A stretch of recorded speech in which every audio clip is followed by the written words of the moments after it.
Mengembangkan karunia. Beginilah firman Tuhan, janganlah orang bijaksana bermegah karena kebijaksanaannya, janganlah orang kuat bermegah karena kekuatannya, janganlah orang kaya bermegah karena kekayaannya. Tetapi siapa yang mau bermegah, baiklah bermegah karena yang berikut, bahwa ia memahami dan mengenal aku, bahwa akulah Tuhan yang menunjukkan kasih setia, keadilan dan kebenaran di bumi. Sungguh semuanya itu kusukai. Demikianlah firman Tuhan. Yeremia 9 ayat 23 dan 24. Banyak tokoh-tokoh di dalam Alkitab yang awalnya tidak terpandang, namun Tuhan bisa pakai hidup mereka menjadi berkat bagi banyak orang. Salah satu kesukaan Tuhan adalah menegakkan orang yang hina dari dalam debu dan mengangkat orang yang miskin dari lumpur untuk mendudukkan dia bersama-sama dengan para bangsawan dan membuat dia memiliki kursi kehormatan.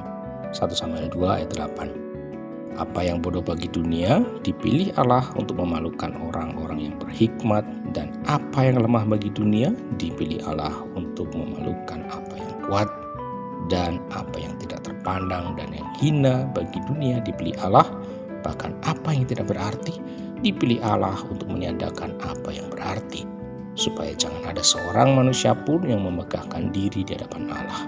1 Korintus 1 ayat 27-29.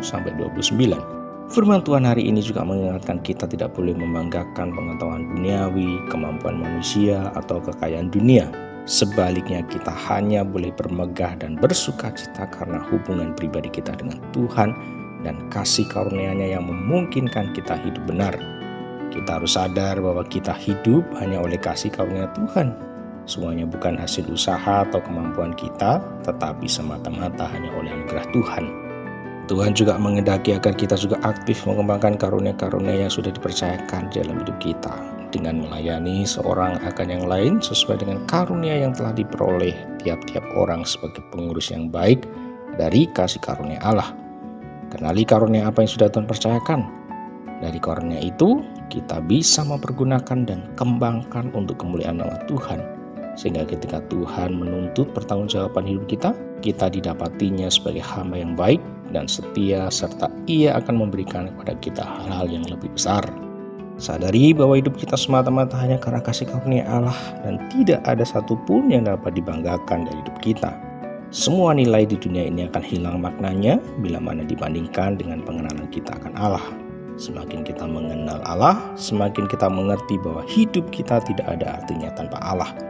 Nilai yang sesungguhnya dari hidup kita adalah ketika kita menyerahkan diri sepenuhnya kepada Tuhan dan hidup dalam standar-standar firman-Nya, serta membiarkan Dia memenuhi kita dengan Roh Kudus-Nya. Semakin kita sadar akan kasih karunia Allah, maka kita akan semakin menjaga nilai kasih karunia Allah itu dengan mengembangkannya untuk melayani seorang akan yang lain dan memuliakan nama-Nya. Amin. Semakin kita sadar akan kasih karunia Allah, maka kita akan semakin mengembangkan karunia yang dipercayakannya kepada kita.